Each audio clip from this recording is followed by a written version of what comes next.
Amigas, amigos, muy buenas noches. Muchas gracias por estar en Versiones Públicas.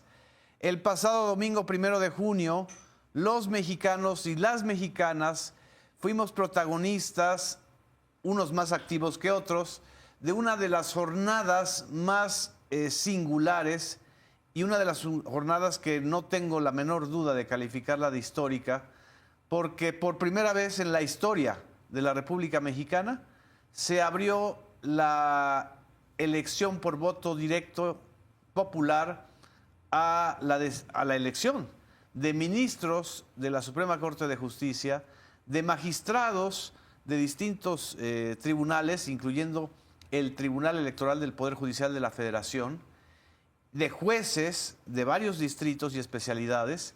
En fin, una elección complicada, compleja, inédita, pero sobre todo una elección histórica que, la verdad, tuvo todo en contra. Durante año y medio hubo toda una oligarquía judicial que estuvo pues apostándole no solamente a que no se hiciera la reforma constitucional, a que no se lograra la mayoría calificada en las cámaras de senadores y de diputados, y también que no se realizara la elección. Hubo llamados a la abstención muy claros, un llamado al boicot de esta elección judicial muy claro. Y creo que en este contexto es importante hacer una reflexión de los alcances, de la importancia, más allá de la ideología, de los signos partidistas, sino la importancia de refundar el poder judicial en México a través del voto. Y para poder platicar de este tema, a mí en lo particular me genera muchísimo gusto tener con nosotros al magistrado Felipe de la Mata. Magistrado, muchas gracias. Genaro, todo un gusto estar contigo y con todo tu auditorio. Gracias, porque además públicamente hiciste una defensa de este proceso, una defensa muy convencida y además una defensa a contracorriente de esa oligarquía del Poder Judicial que ha visto con ojos de extrañeza y que ha señalado pues a quienes no se sumaron al coro de boicot, Sí.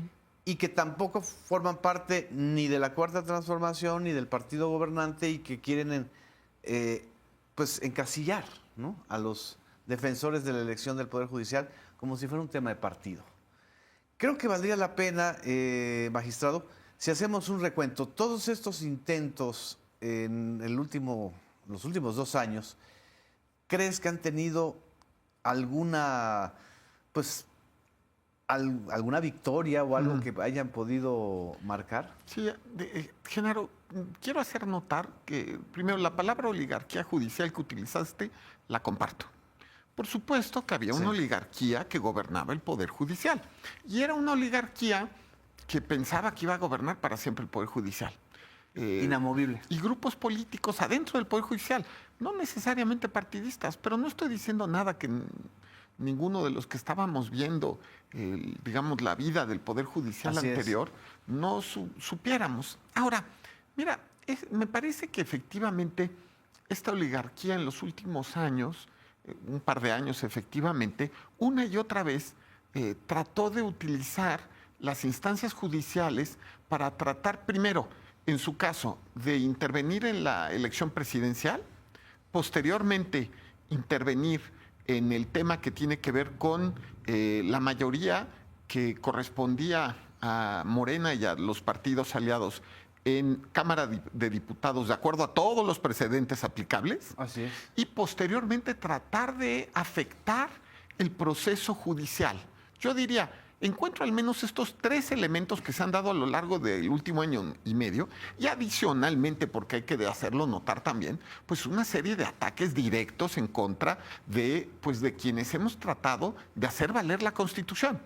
Y ataques directos de descalificaciones personales y de generación de odio. Es algo chistoso. porque pareciera que ante la falta de argumentos comienzan las vociferaciones Así es. y los insultos, ¿no? ¿Amenazas? Una y otra vez, constante. ¿De veras? Justamente, sí, el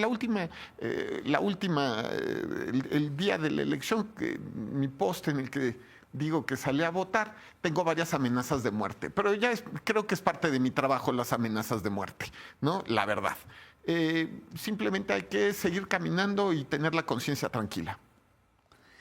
¿Y por qué crees que se alteraron tanto? Porque en algún momento pensaron que la presidenta iba a recular, porque en algún momento creyeron que el INE o el Tribunal Electoral, es decir, los árbitros electorales, iban a frenar el proceso una vez que ya era evidente que habían perdido la batalla electoral y la batalla legislativa.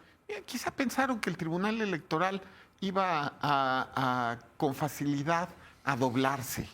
Y yo pienso que el Tribunal Electoral ha demostrado una y otra vez que es un tribunal constitucional sólido, que tiene justamente una herencia de legitimidad democrática que ha seguido construyendo, a pesar de que ahora haya exconsejeros electorales que gritan una y otra vez que no es así.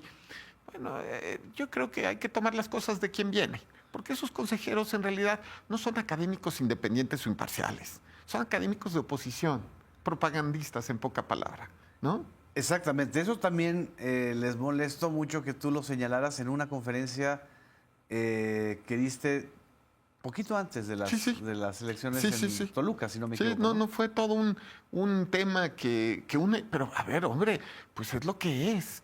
No son propagandistas, o sea, no son académicos, mucho menos independientes, son propagandistas de la oposición. Ninguna de sus opiniones, la verdad, se sostienen ante un análisis científico. Es la verdad también.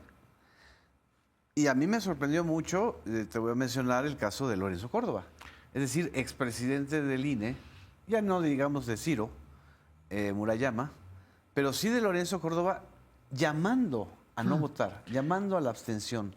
¿Hay alguna congruencia en esto? O sea, entre su disque espíritu democrático y llamar a la anulación del voto. Y en el caso de ellos dos y de otros tantos exconsejeros que gritan, ¿no? Porque son gritos, si te das cuenta, no hay argumentos, ¿no? Porque, por ejemplo, gritan, ¿no? En torno a y platicamos con gusto si quieres del tema, en torno a la mayoría calificada que tiene Morena y sus aliados en Cámara de Diputados.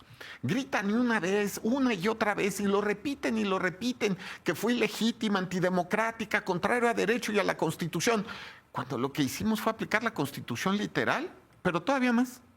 Hicimos lo mismo que ellos hicieron cuando eran consejeros electorales. El mismo criterio. Varias veces. Y espera, todavía más. Es lo mismo que yo hice en 2018, porque a mí ya van 2 veces que me toca definir el criterio para la asignación de RP en Cámara de Diputados. Me tocó en el 18 y después me tocó en el 24. Es decir, sacar el saque, que es el proyecto que se presenta para discusión en el Pleno. A ver, 2 veces hice lo mismo. ¿No? ¿Y por qué una vez estaba bien y la otra mal?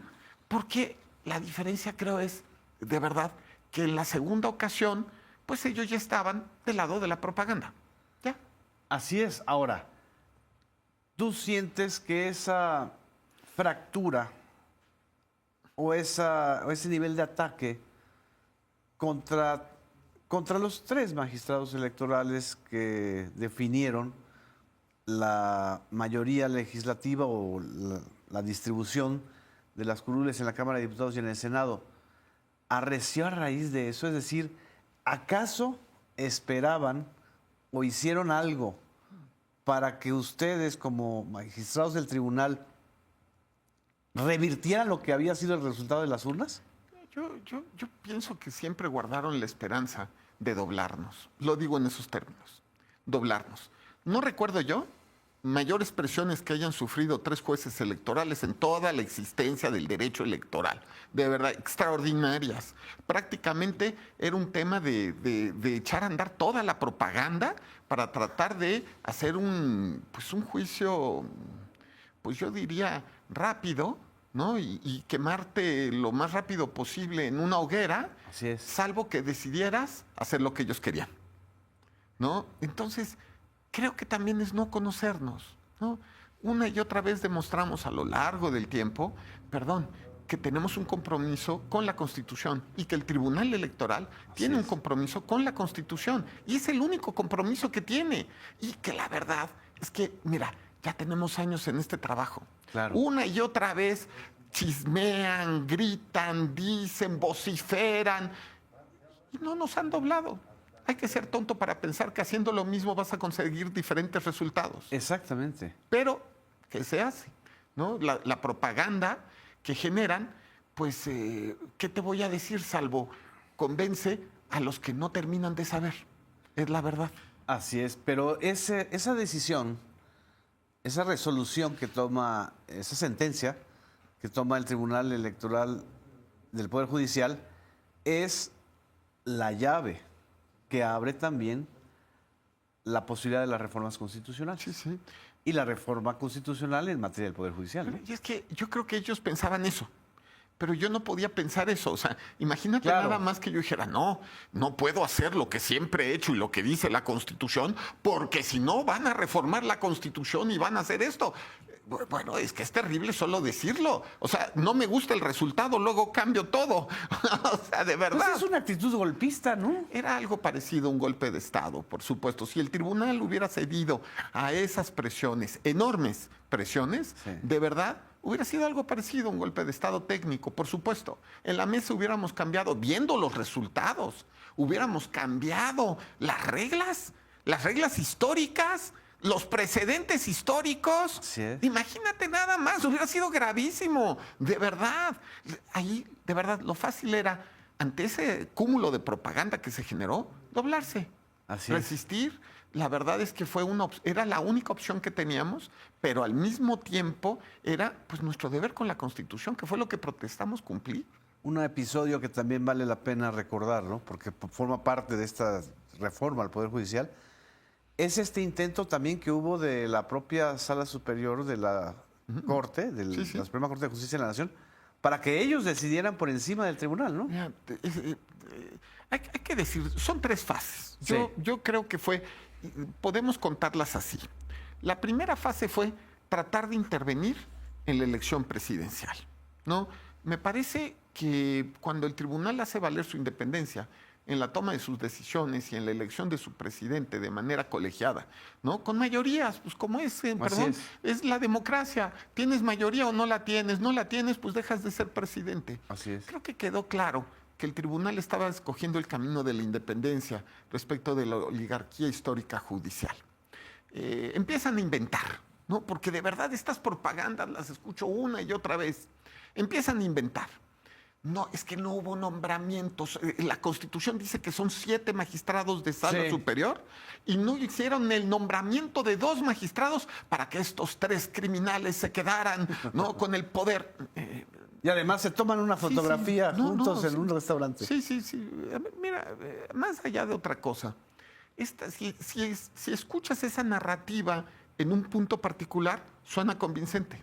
Sí. Pero si después de eso dices, oigan, ¿y qué otros nombramientos se pararon en esa misma época? Y empiezas diciendo, uno, por ejemplo, el INAGI. Otro, por ejemplo, ¿Y el IFETEL? el IFETEL. Otros, y en materia electoral, todas las salas regionales del tribunal llegaron incompletas. Y espera, todavía todos los tribunales locales llegaron incompletos a la elección del 24. Resulta que no era una sala nada más la que no hubo nombramiento. Wow. No, hubo una política legislativa que podemos o no compartir, que se tomó de no hacer nombramientos, así de claro, Así por las es. razones que los legisladores hayan tenido y que son muy respetables, pero que si se ven orgánicamente, se da uno cuenta que formaron parte, el no nombramiento de la sala superior fue solamente una parte de una política que podemos o no compartir, pero que se dio. Y Ese que fue se el dio primer golpe. en muchísimos organismos. Claro, pero una y otra vez. Después, fíjate que hubo un intento de abordaje, lo llamo en esos términos, abordaje a la sala superior. Un juez, que por cierto, pues le tengo incluso aprecio personal por su papá, que fue presidente del tribunal, un juez toma la, ¿cómo decirlo?, estrambótica resolución de tratar de obligar a la Sala Superior a nombrar 2 magistrados para integrar el pleno de la Sala Superior. Ah, que ustedes los nombraron. Ajá, que nosotros los nombráramos, así vamos a decirlo, como suplentes para todas las actividades del tribunal a lo largo de 2024. Pero como yo decía, los patos a las escopetas. Claro. Un juez de distrito a la Sala Superior. Y yo la broma que hacía en ese momento y que la hago respecto a todos los señores jueces de distrito que toman resoluciones parecidas, que es, si tanto les gustaba el electoral, se equivocaron de carrera. Tendrían que haber hecho, claro, en lugar de la carrera del otro lado del Poder Judicial, tendrían que haber trabajado en el Tribunal Electoral y presentarse en terna para, en esa época era la manera de definir a los magistrados electorales en terna y que fuera seleccionado en su momento por el Senado de la República. Pero resultaba que ¿qué estaba haciendo este señor juez ordenándole al tribunal que tomara esa decisión? O sea, nombrar a 2 magistrados. Sí, no sé por qué pensaban, creo, o pensó el juez, que tenía esas facultades y que podía meterse en la competencia orgánica del tribunal. Así es. No lo sé. ¿En qué estaba pensando? ¿Lo hizo crear una crisis constitucional? ¿Lo hizo solo u orquestado? No lo sabremos, tendremos que preguntarle a él. Así es. ¿Habrá sido parte de un plan o solamente fue una resolución individual que, por cierto, fue revocada posteriormente, cuando también se dieron cuenta que no pensábamos cumplirla, porque estaba fuera de sus competencias? Y una de las cosas que a mí me enseñaron es que todo lo actuado por autoridad competente es nulo de pleno derecho. Así es. Entonces, eso es lo que teníamos que hacer. Incompetencia de autoridad, nulidad de pleno derecho. Consecuencia, pues, el juez estaba extralimitando su competencia y sus funciones. No teníamos que obedecerlo. Bueno, era increíble. Después fue esto revocado. Pero te digo, fue como una especie de intento de abordaje, ¿no? Así como no podemos doblarlos, pues ahora los abordamos, ¿no? Extraño. Así es. Vamos a un corte, magistrado. Regresamos para continuar con esta historia y con esta reflexión. No nos dejen, estamos en Versiones Públicas.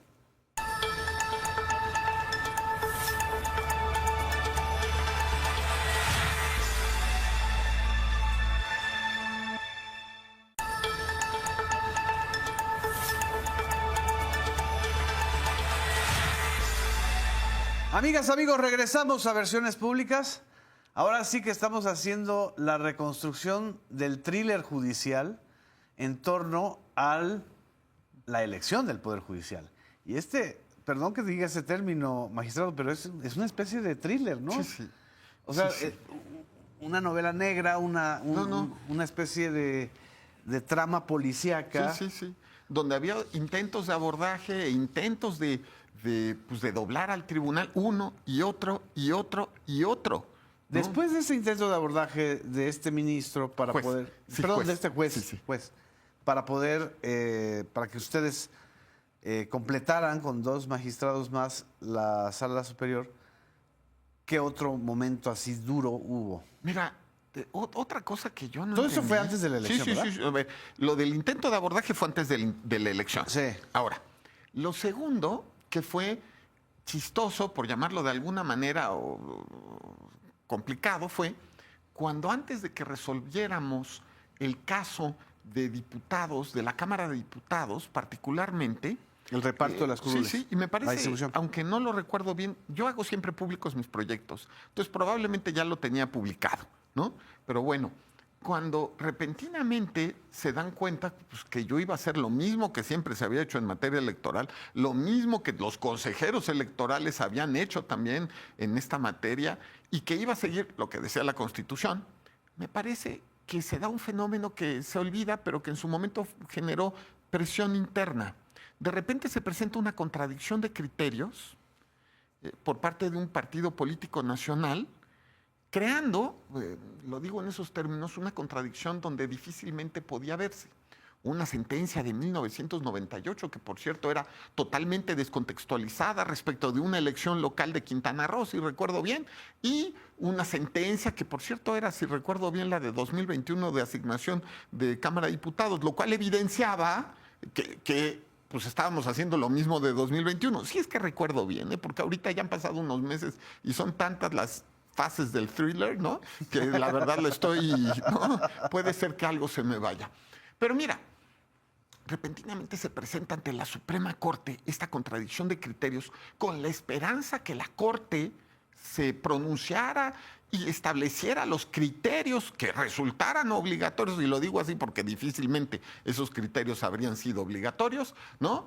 Por encima de lo que establece la Constitución. Bueno, dicen, se tomaron muy en serio aquella frase que se dice de que los jueces, ¿qué dice la Constitución? Aquello que los jueces constitucionales dicen que dice, se lo tomaron muy en serio. Eran la voz de la Constitución y hubieran quizá establecido los criterios pensando que nosotros dejaríamos de obedecer a la Constitución, ¿no? Al libro llamado Así Constitución, para obedecer los criterios de la Suprema Corte. Termina no sucediendo nada porque se toma la decisión por parte del ministro ponente de guardar el caso. ¿No? Ok. Se guarda. O sea, ni siquiera se votó. Lo que se resolvió fue no resolver. Porque iba Archivarlo. a resolver. A ver, la Corte llega a tardar 10 años en resolver casos. Hace no mucho Así es. un amparo se resolvió que tenía 10 años guardado. Eso es algo que en electoral es rarísimo, Claro. ¿no? Y repentinamente se presenta una contradicción de criterios y la idea era resolverla en menos de una semana. Afortunadamente cupo la prudencia final, Sí. ¿no? Pero sorprendente, es lo que yo puedo decir.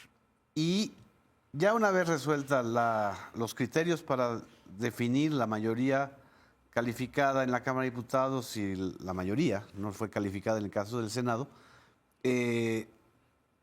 pues empezaron otra vez las presiones, ¿no? No, bueno, sí. Porque pues las reformas constitucionales se aprobaron, la reforma constitucional en materia del Poder Judicial también se aprobó y ahí empezó otro capítulo, Y ¿no? nuevamente, Genaro, estuvimos, mira, créeme, yo creo que esta elección judicial, en términos de desgaste anímico, fue la más difícil que me ha tocado vivir y llevo 27 años en el Wow. Tribunal Electoral. La más difícil. Sí. Más fue- que una elección No, pero presidencial. sin duda, a ver, sin duda.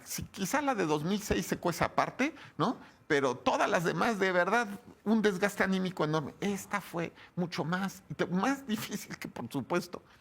A ver, ¿Por qué? de repente nuevamente hubo como una especie de esperanza, o por lo menos yo lo sentí, de la oligarquía judicial, de que nos iban a doblar de alguna manera con sentencias o con presiones para evitar que nosotros pues lleváramos a cabo la organización electoral de esta elección. A ver, mira, lo primero fueron presiones evidentes y personales. Por ejemplo, cuando una jueza de distrito, Karina Ibarra, de Zapopan, se presenta a gritar y a hacer un performance en una presentación de un libro mío, como Sí.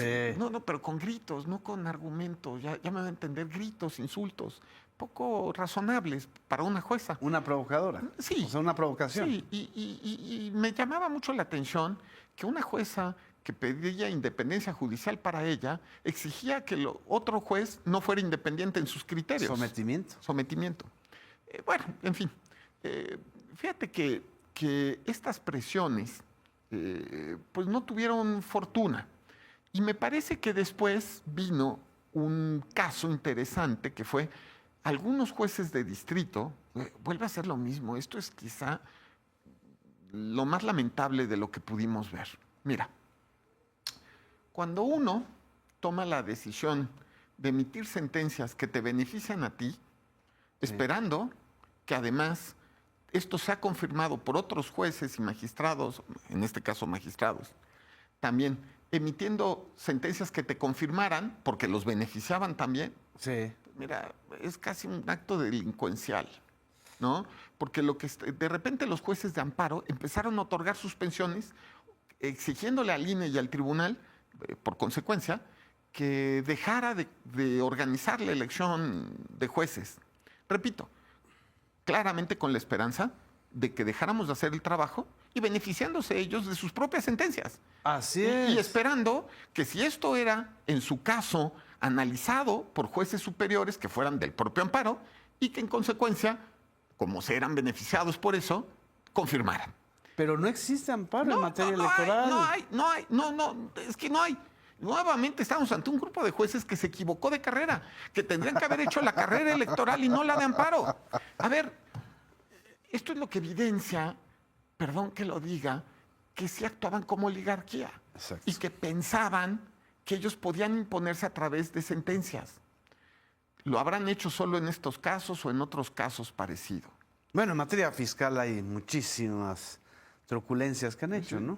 Pues que cada quien responda de acuerdo a su conciencia. Sí. La verdad es que la pregunta fue, ¿de verdad los que ampararon o bueno, otorgaron suspensiones de amparo en materia electoral, tratando de que no se organizara la elección, primero, no violaron sus competencias? Así es. Seguro, no actuaron más allá de las disposiciones constitucionales y legales y por lo tanto, podían haber caído en varios delitos. Así es. ¿Qué esperaban? ¿Que el tribunal los obedeciera? Cuando no puede haber otra vez, vuelve a ser lo mismo. Todo lo actuado por autoridad incompetente es nulo de pleno derecho. ¿Qué esperaban? ¿Que los obedeciéramos? ¿Y el Ahora, Consejo de la Judicatura no reaccionó o no tenía Mira, manera de incidir? Fíjate que esa historia me la sé menos. Podía en su caso sancionar a los jueces, no sé qué pasó, es la verdad. Sí. Nosotros tomamos la decisión de decir en un par de sentencias lo que dice la Constitución. Punto número 1. La máxima autoridad jurisdiccional en materia electoral es el Tribunal Electoral. Dice, este es el artículo 99 de la Constitución. Y después dice, con excepción de lo dispuesto en el 105 de la Constitución, que es las acciones de inconstitucionalidad en la materia, ¿no? Pero no estamos en el caso, estamos Así en es. otro. Entonces, ¿quién es la máxima autoridad en la materia? El Tribunal Electoral. Así es. Quiero hacerlo notar, porque a ratos se tiene la idea de que la Suprema Corte está por encima del Tribunal Electoral. Es que esa fuera la narrativa. Pero a ver, la Suprema Corte lo que pasa es que se llama Suprema. ¿Ya me doy a entender? Así es. Pero no está por encima del Tribunal Electoral. No puede. No son los jefes de los magistrados. Pero para nada. Y tampoco nos pueden revocar nuestras sentencias, ni pueden influir lícitamente de alguna manera en nuestros criterios. Y me parece que este es el tema fundamental. Me parece que en algún momento la narrativa era que la Corte, por llamarse Suprema, estaba por encima del tribunal. Así es. Ni el Consejo de la Judicatura ni el tribunal están ni por abajo ni por encima de la Suprema Corte. Están en igualdad de condiciones con diferentes competencias. Es decir, son homólogos. ¿no? Homólogos con diferentes competencias. Así es. Mira, pero vuelve a ser lo mismo. Se trataba de verdad una y otra. Me gusta la palabra thriller, efectivamente, porque lo dice una y otra, ¿no? Intentos de abortaje, presiones, gritos, sombrerazos. Bueno, había una narrativa, magistrado, en los medios de que la Suprema Corte tenía que jalarle la oreja a esos 3 magistrados y una magistrada que estaban poniendo a la República en manos de una dictadura. Así de sencillo. Sabes, mira, yo tengo amigos que han vivido en países de verdad con dictadura. Mira, y cuando me cuentan historias donde los tienen que salir huyendo, Así es. ¿no? Donde cuentan que no hay libertad de expresión, que te quitan la nacionalidad si hablas mal de un gobierno Así y si es. te sales. Mira, es que la palabra dictadura es tan grande, es tan potente y últimamente se utiliza con tal irresponsabilidad, de verdad. Así ¿no? es. Mira, la elección de jueces puede o no ser buena idea. Yo personalmente no compartía todo lo que se ponía sobre la mesa, es más, me parecía mala idea. Sin embargo, nadie puede decir que eso no era democrático. Era lo Exacto. contrario, era muy democrático, ¿no? Y fue democrático el sentido, ¿no? Tendremos que reflexionar, y será un tema que tendremos que hacer desde la perspectiva académica, ¿qué va a pasar con el 2027? Si todas las reglas de 2025 fueron las correctas, si no podemos mejorar la elección, yo creo que sí se puede mejorar.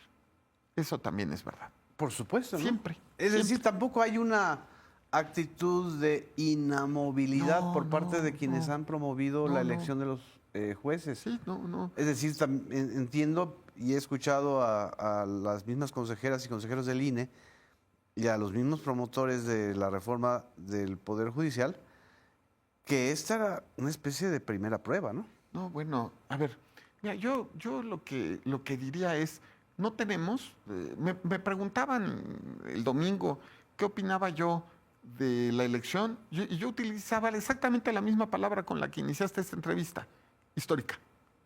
Sí. Estamos ante un evento histórico. Estamos ante algo que nunca había sucedido en la historia de la humanidad. Punto. ¿De acuerdo? De la humanidad. De la no humanidad. había ninguna democracia. Es fácil decirlo, de Así es, verdad. así es.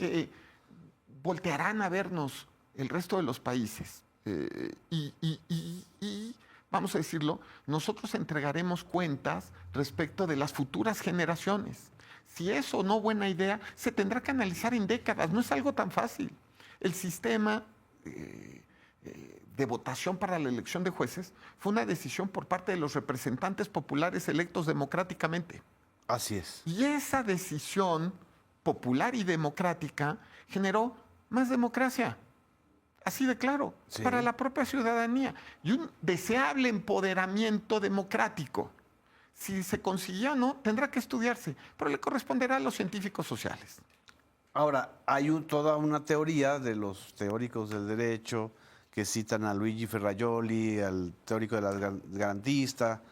Ya habrás escuchado ese debate. No quiero meterme mucho a eso, pero decían, es que por su esencia, como si fuera un dogma de fe, el Poder Judicial no puede estar sujeto a los vaivenes de un proceso electoral.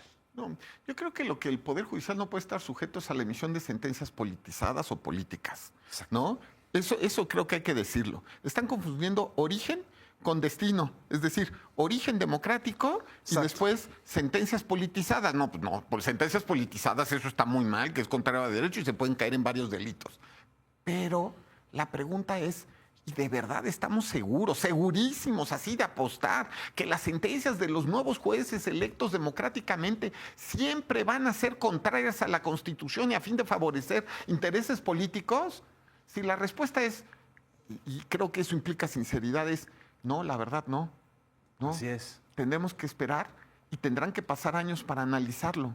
Y sabes, en una de esas funciona bien o regular. O igual que antes, porque tampoco Sí. es que antes estuviera tan bien. Ahora, mira, te voy a poner el ejemplo. En Estados Unidos, 43 estados de los 50 que establecen la Unión Americana, ¿de acuerdo? 43 tienen elección democrática de jueces y magistrados. Exacto. ¿No? De magistrados locales, cabe decir, y jueces locales. Y dependiendo el estado, son unos u otros con diferentes competencias. En Japón hay una especie de ratificación de la Suprema Corte también por vía democrática. En Suiza también hay visos de democracia judicial respecto de los cantones. Y esto podemos decirlo también respecto de algunos países latinoamericanos como Bolivia, que nada más su Corte Suprema es electa, ¿no? La sala superior, digamos, lo equivalente aquí a la sala superior. Al pleno de la Al Suprema pleno. Corte, ¿no? Estamos hablando que es otro caso. Ahora, pero a ver, dije, Estados Unidos, Japón, Suiza y después Bolivia. Así es. Algo tendrá de bueno, ¿no? La elección democrática, en tanto que algunos países desarrollados y también latinoamericanos han seguido este sistema. Repito, yo soy escéptico. Yo, la verdad es que creo que el desmantelamiento inmediato de la carrera judicial no era buena idea. Pero repito, tampoco puedo decir que esto no sea democrático, que esto sea contrario, digamos, a toda la racionalidad y que la consecuencia sea una dictadura. ¿Dictadura? Exactamente. Vamos a un corte, magistrado. No nos dejen. Vamos a la última parte de esta excelente entrevista.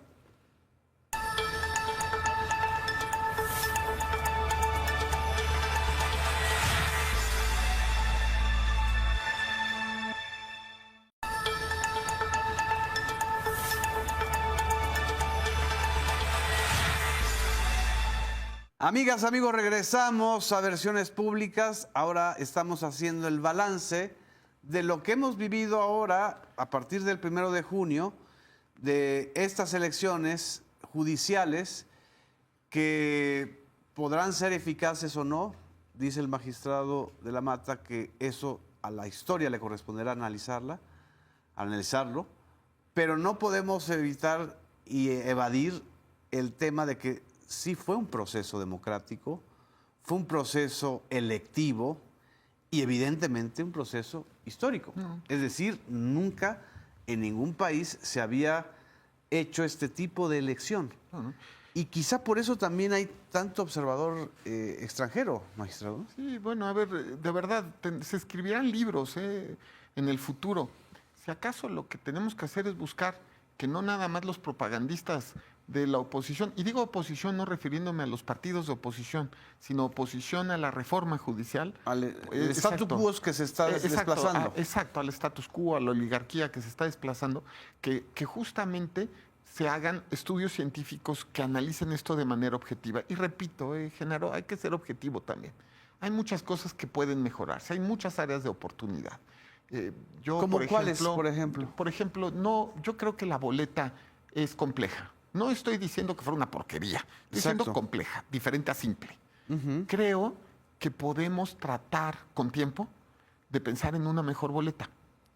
Pienso que el sistema de distritos electorales judiciales a mí no me terminó de convencer. Tiene que Porque son dos lógicas distintas, ¿no? Tiene que repensarse. Tiene también que ponerse en duda, lo digo con mucha sinceridad, la cuestión de la tómbola. A ver, ¿para qué sirve la tómbola en estos casos? Era cuando los comités del Poder Ejecutivo, Legislativo o Judicial presentaban sus precandidaturas con mayor número a las que tenían que ser candidaturas, pues se metía la tómbola, se hacía girar la tómbola y salían de ahí las candidaturas. Es decir, eran antes precandidatos y después candidatos. Así es. Bueno, yo no sé si eso es un buen sistema. El sistema de azar no me convence cuando estamos hablando de temas jurídicos. Se me ocurre que puede haber criterios, por ejemplo, de puntajes respecto de la carrera de las personas, ¿no? ¿Cuántos años de servicio tienes en el Poder Judicial? Por ejemplo, si aspiras a ser magistrado de colegiado, pues que vengas de un juzgado de distrito, que tengas algunos otros elementos que puedan aportar y que pueden ser diferenciadores entre las precandidaturas, ¿no? Tenemos que repensar también. ¿Debió haber sido más gradual? Es decir, primero la sala superior, primero quizás sí. El problema era, te soy sincero, que ante los intentos de abordaje, ante las presiones personales, quizá había una sensación de que o se hacía ahorita o no se hacía. Y de eso no es culpable pues, los representantes populares que tomaron la decisión de modificar la Constitución, sino aquellos que intentaron de abordar y que intentaron de presionar. Exactamente. Ahora, por otro lado, yo pensaba también, tenemos que, este tipo de elección tiene tantos nombres y las boletas, y puede llegar a ser que pierdas un poco de tiempo en la casilla, ¿no? Estaban diciendo que quizá 10 minutos. Yo, la verdad, yo hice mi chamba antes y yo llevé mi acordeón que hice yo, ¿no? Y llegué y empecé y llegué rápido, pero sí me tardé 5 o 6 minutos en votar. Exacto. O sea, es decir, normalmente voto más rápido. La cuestión es, ¿no podremos hacer estas elecciones por vías electrónicas? ¿Digital? No, digital. Mira, a mí el caso de la India me parece muy, muy evidente. Hoy India, en los últimos conteos de población, se ha convertido en el país más grande del mundo en términos de población. Ya rebasó a China. Así es. Estamos hablando de que la democracia en India es de más de 1,000 millones de personas. 1,000 millones de personas. Así es, 10 veces la población mexicana. ¿Cómo haces una elección con 1,000 millones de personas? Pues con urnas electrónicas y votación electrónica. A ver, y lo hacen perfecto. Y desde hace años. ¿Qué tienen de especiales los señores de la India y señoras de la India que pueden hacerlo y nosotros no podemos? Brasil, que también tiene urnas electrónicas. ¿Por qué no podemos preguntarnos y modernizar la democracia? Quizá para el 27, ojalá. O de plano, abrir un sistema electrónico y pues por vía o de una aplicación o de una fórmula, ver cómo se puede hacer a distancia. Hoy los mexicanos que están en el extranjero para las elecciones de presidente de la República pueden votar así. ¿Por qué no los mexicanos de México? Y hacerla más eficiente la votación. Yo pienso también que tenemos que repensar el modelo con base en el sentido de que no tenemos un paradigma previo. Exactamente. A ver, es muy fácil decir, es que las elecciones del Poder Ejecutivo se reciben tantos votos y... Sí, pero es que no estamos ante lo mismo. Estamos ante un paradigma novedoso. Esta es la primera vez en la historia de la humanidad. No se puede comparar con las elecciones del Poder Ejecutivo ni del Legislativo. Paradigma 1, vamos a decirlo así. Exactamente. Paradigma 1. El senador Jorge Carlos Ramírez Marín, en el debate del miércoles en el Senado, dijo, es que esta elección hay que compararla con el cero. Sí. O sea, sí, el senador yucateco, a final de cuentas, toma una idea maya, muy maya. O sea, la única comparación de los 13 millones de participantes de esta elección es con el cero, no es con la elección presidencial. Este es el primer paradigma. Y vamos a referirnos, en 27 se aumentó el número de ciudadanos y por lo tanto diremos si fue más o menos Exactamente. exitosa. Es eso. A ver, tenemos que compararlo con lo que sea comparable y no con lo que no. Peras con peras, Sí, manzanas con manzanas. exacto. Es lo que siempre nos decían en la primaria. Así es. Pero los agoreros del fracaso, los propagandistas de la oposición, pues sí, repiten una y otra vez que muchas ideas que son interesantes, pero que no son objetivas. De verdad, yo me pregunto una y otra vez si puede mejorarse el sistema y digo, sí puede mejorarse. Casi diría que es un deber mejorarlo, porque viene el 27. Exacto. Y, por ejemplo, algo que quizá no se difundió lo suficiente. Resulta que esta es la elección de la historia de México con mayor número de boletas. Nunca se habían impreso tal 180 cantidad millones de boletas. Nunca. Bueno, este año esa fue la elección en esos términos. Pero la del 27 va a ser todavía más grande. Porque resulta que se une con la de legisladores. Ah, claro, con la federal. No, claro. Con la federal de legisladores. Claro, se une legisladores, va a haber magistrados de sala superior, la otra mitad de jueces y de magistrados de colegiado. Va a ser una elección bien grande. Esa es la verdad, una señora elección. Entonces va a ser todavía más grande. Yo me pregunto si no ya es el momento en el cual pasemos al voto electrónico. Así es. Ahora, estas observaciones que usted hace, magistrado, mejorar la boleta, distritos, repensar los distritos, replantear lo de la tómbola, otros mecanismos de selección, no tienen nada que ver, la verdad, con las descalificaciones que estábamos escuchando y que escuchamos una y otra vez. Que se va a colar el narco, que a través de los candidatos de los partidos, porque además insistieron en partidizar la selección, estaba el crimen organizado tomando por asalto el Poder Judicial, parte del thriller. Es decir, le están vendiendo a la población una idea criminógena. Esto es, yo diría que esto es parecido a la discusión en torno a los aluches en el sureste de México, ¿no? Nadie los ha visto, pero todo el mundo cree que existen. Así ¿no? es. A ver, yo lo que he aprendido, exacto, ¿no?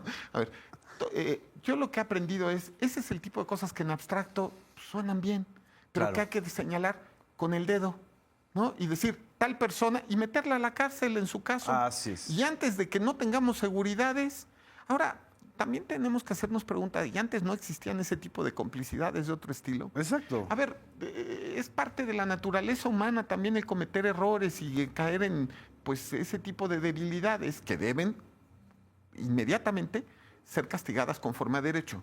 Pero en abstracto, no sé. Tendremos no, ya nuevamente... dominen, o sea, lanzan la acusación, entonces se generaliza, ¿no? Entonces, quizá después que digan, este juez emitió esta sentencia contraria a derecho para liberar a tal narco, no, pues métanlo a la cárcel. Y entonces van a decir, mira, fíjate cómo el sistema demuestra que no funciona. Sí, pero antes, en abstracto, no se puede decir. O sea, pudiera ser, pues sí, pero el otro sistema tampoco era totalmente blindado a esto. Era mejor. Bueno, lo vimos, o sea, vuelve a ser lo 160 mismo. Personas amparadas o liberadas por jueces. Es que estamos ante un sistema de propaganda, vuelve a ser lo mismo, propaganda. El problema también es no perder la narrativa, la narrativa objetiva. De verdad, ni todo es perfecto, ni todo es un fracaso. Así es. Tendremos que pensar cómo mejorar el sistema y se mejorará. Porque, Genaro, mira, yo una y otra vez se lo digo a mis hijos, tengan esperanza. México es más grande de verdad que sus problemas. Este es un país maravilloso, Sí, maravilloso, ¿no? Mira, el México en el que nací, pues era el México del 2 de octubre, del halconazo, era el México del dedazo, del tapado. Así es. A Lo ver, escribiste en una novela, Claro, además. Ujú. claro. Ese México, el voto popular lo cambió. Se democratizó México, pues digamos así, sin hacer una revolución por primera vez en la historia. Sí. A ver, México es un país democrático. Ya está. Así es, así es. Lo que pasa es que, vamos a decirlo así, a ratos la propaganda trata de convencernos de lo contrario. Sí. México es una gran nación y todos tenemos la fortuna de ser mexicanos y mexicanas. Tengamos esperanza, México sigue siendo mucho más grande que sus problemas. Y si no, dime que los problemas del siglo XIX de México no eran mucho más grandes que Claro, cualquiera, claro. ¿no? Por lo menos ahorita tenemos conciencia nacional, ¿no? A principios del siglo XIX incluso ese era el tema. Así ¿Qué es. era México? ¿Cuál era su concepto? ¿Cuáles eran sus límites? Vamos, ahora tenemos ya, partimos de que existimos y que tenemos conciencia y que somos uno de los países más poderosos culturalmente del mundo, ¿eh? Tan claro como Exactamente. eso. Tú planteas un tema muy interesante, importante, que es la reacción de una oligarquía judicial, que está en contra de todo este proceso porque se mueven las reglas. Pero también hago esta pregunta, ¿cómo evitar o cómo hacerle para evitar que no se vuelva a generar una oligarquía judicial con un mecanismo amparado en el voto? ¿Qué pregunta tan difícil? Me parece que lo más importante es que la gente se comprometa en estar todo el tiempo observando a sus jueces, magistrados y ministros. Ya los eligieron, ahora no los abandonen. Estén encima, obsérvenlos, critíquenlos, griten. Sí, por supuesto, claro. Tenemos que seguir formando ciudadanía. Y la Exactamente. ciudadanía responsable tiene que ser también responsable de que elija adecuadamente a los jueces. Y si no sirven, pues que se vayan. Ya está, como con cualquier funcionario electo, cabe decir, ¿no? A ver, repensar un modelo en el cual hay un co-compromiso entre judicatura y sociedad. También creo que eso se puede. Lo que pasa es que tendrá que ser también un tema en el cual los jueces, magistrados y ministros que lleguen no se sienten en un trono, Sí. que se sienten justo junto a la gente. Será, claro, complicado, porque no nos enseñan eso en las No, facultades de Derecho. la cultura de poder que tenemos es del todo nada. No, y además, en el derecho, la idea es así prácticamente autoritaria, ¿no? Los estudiantes de derecho, desde que están estudiando, se memorizan el Código Civil y dicen, aquí dice tal cosa, ¿no? Es decir, es autoritario el concepto en el sentido de autoridad, Así ¿no? es. Así, de poder, de mando que tiene la ley, ¿no? Sí. Entonces, de suyo, cuando se invisten de un carácter judicial, pues en una de esas te sientas en el trono, ¿verdad? Bueno, Y tan te empiezas- sientas en el trono que están cuestionando a Hugo Acosta, que acaba de ser el que más votos tiene, por una declaración que tuvo sobre el que no va a usar toga. Sí, sí, esto es muy divertido. Es muy divertido, Sí, ¿no? porque le están exigiendo que se siente en el trono. Exacto, Que no es juez si exactamente. no se sienta en el trono. Y si no tiene esa investidura de los símbolos de Mira, poder. recordaba yo justamente que las togas tienen en común digamos, los ropajes sacerdotales de varias iglesias, entre otras la católica, porque justamente vienen de Roma, ambos, ¿no? Exacto. Y pensaba yo si la toga acaso tenía algún tipo de hálito mágico que nos acercara a la divinidad o algo parecido. Miren, si fuera así, habría que prohibir las togas. Por lo pronto, en el Tribunal Electoral no usamos togas. No usan Ya togas, está. ¿verdad? Nunca se han usado, nunca. Y son igual de jueces que los- Y que los igual de otros jueces jueces. supremos los de la Sala Superior. Lo que pasa es que Así no es. nos llamamos Suprema Sala Superior. Es la única diferencia. Igual de supremos. Nunca hemos usado toga. La pregunta que tenemos que hacernos es, ¿qué queremos? ¿Sentirnos como dioses y sentarnos en el trono o caminar de otra manera? Renovarnos. Así es. Pensar que otra judicatura es posible. Eso es el reto que tenemos. Es interesantísimo. Se nos fue el tiempo como agua, magistrado, pero creo que podemos terminar con esta pregunta, esta reflexión. Y pues agradecerles a todas y a todos los que nos siguieron en estas versiones públicas. Nos vemos en la próxima emisión y muchas gracias, magistrado. Gracias, Genaro. Esta es su casa de Medios Públicos. Gracias.